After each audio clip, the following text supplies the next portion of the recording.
Welcome to true 9 news. Visakha ప్రభుత్వ యాజమాన్యాలు అనుసరిస్తున్న నిరంకుశ నిర్బంధాలపై ఐక్య పోరాటాలు చేయాలని స్టీల్ సిఐటియు గౌరవ అధ్యక్షులు జె అయోధ్యరామ్ అన్నారు.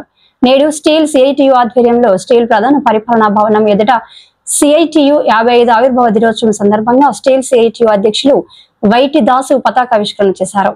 ఈ సందర్భంగా జరిగిన సభలో వైటి దాసు మాట్లాడుతూ కేంద్రంలోని బీజేపీ ప్రభుత్వం మతోన్మాద రాజకీయాలతో ఐక్యతను విచ్ఛిన్నం చేస్తున్నారని, తద్వారా కార్మిక కర్షక వ్యతిరేక విధానాలను అత్యంత వేగంగా అమలు చేస్తున్నారని ఆయన తీవ్రంగా విమర్శించారు. దీని పట్ల కార్మిక వర్గం అప్రమత్తంగా వెలుగుతూ ఐక్యతను మరింత బలోపేతం చేయడం కోసం కృషి చేయాలని ఆయన పిలుపునిచ్చారు. స్టీల్ సిఐటియు గౌరవ అధ్యక్షులు జె అయోధ్యరామ్ మాట్లాడుతూ స్టీల్ కార్మికులు ఎదుర్కొంటున్న అనేక సమస్యలకు పరిష్కారం ఐక్య ఉద్యమాలను మరింత బలోపేతం చేయడమే అని ఆయన స్పష్టం చేశారు.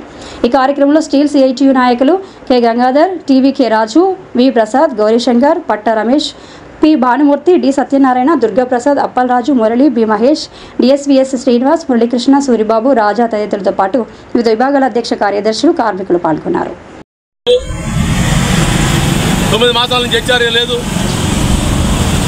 కార్మికులకి అనేక ఇబ్బందులు పెడుతూ మాట్లాడితే షోకాజ్ నోటీసులు, ఛార్జ్ షీట్లు అని చెప్పి భయపెట్టడం కోసం యాజమాన్యం ప్రయత్నం చేస్తూ ఉంది.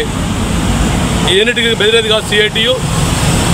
మొక్కవాని దీక్షతో కార్మిక వర్గాన్ని కూడగట్టి రోజులన్నీ మీయే కాదు, ఈ కార్మిక వర్గమే మీకు బుద్ధి చెప్పే పరిస్థితులు వస్తాయని చెప్పేసి ఆ విధంగా ఈ కర్మాగారాన్ని కాపాడుకుంటూ సొంత కళ్ళ సాధన కోసం మనం 9 సంవత్సరాలుగా ప్రయత్నం చేస్తూ ఉన్నాం. మైన్స్ ఫర్ డొనేషన్ అని చెప్పేసి బ్లడ్ డొనేషన్ పెట్టి మైన్స్ కోసం, సొంత కళ్ళ సాధన కోసం ప్రతి జూన్ 14 ముందుకు పోతూ ఉన్నాం. దాన్ని కూడా ఈ జూన్లో ఖచ్చితంగా నిర్వహించుకోవడం కోసం సిఐటియు నిమగ్నమై ఉంది. ఆ పద్ధతిలో సొంత కళ్ళు సాధించుకోవడం, స్టీల్ ప్లాంట్ ప్రైవేటీకరణ విననాడటం, సేల్లో మెర్జ్ చేయటం, జీతాలు సాధించుకోవటం, హెచ్ఆర్ఏ సాధించుకోవటం, కరెంట్ బిల్లు తగ్గించుకోవడం, ఈ అంశాల మీద కూడా సిఐటియు రాబోయే కాలంలో అందరినీ కలుపుకొని ముందుకు పోతుందని చెప్పి తెలియజేస్తూ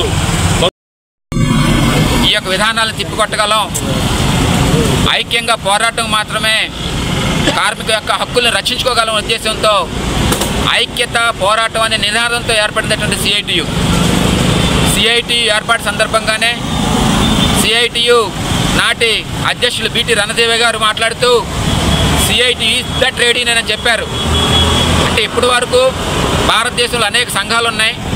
ఆ సంఘాలన్నీ కూడా వారి కార్యక్రమాలు నిర్వహించుకోవడానికి పరిమితమయ్యాయి. భారతదేశంలో కార్మిక వర్గం మీద దాడిని తిప్పికొట్టడం కోసం ఒక ఐక్య సంఘటన అవసరం అని చెప్పేసి సిఐటి ఏర్పాటు చేయడం జరిగింది. సిఐటి ఏర్పాటు చేసినప్పటి నుంచి కూడా CPSTU committee of public sector trade unions అని చెప్పేసి మొత్తం భారతదేశంలో ఉన్నటువంటి ట్రేడ్ యూనియన్లకు ఐక్యం చేసింది.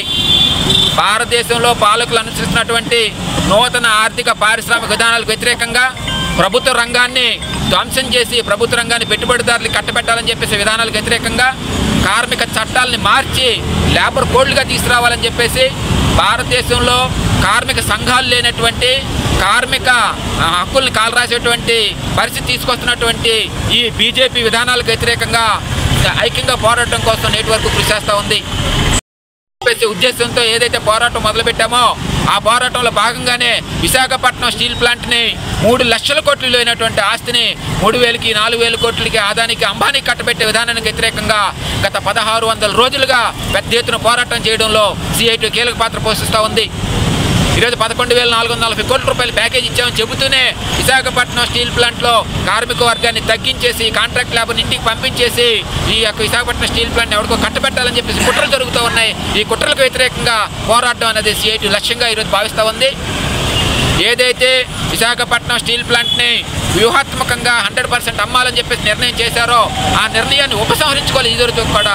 కాబట్టి ఆ యొక్క నిర్ణయాన్ని ఉపసంహరించుకునే వరకు పోరాడాలని చెప్పేసి కార్మిక వర్గానికి సిఐటియు పిలుపునిస్తూ ఈ సందర్భంగా ఆవిర్భావ దినోత్సవానికి ఇచ్చేసినటువంటి మీ అందరికీ కూడా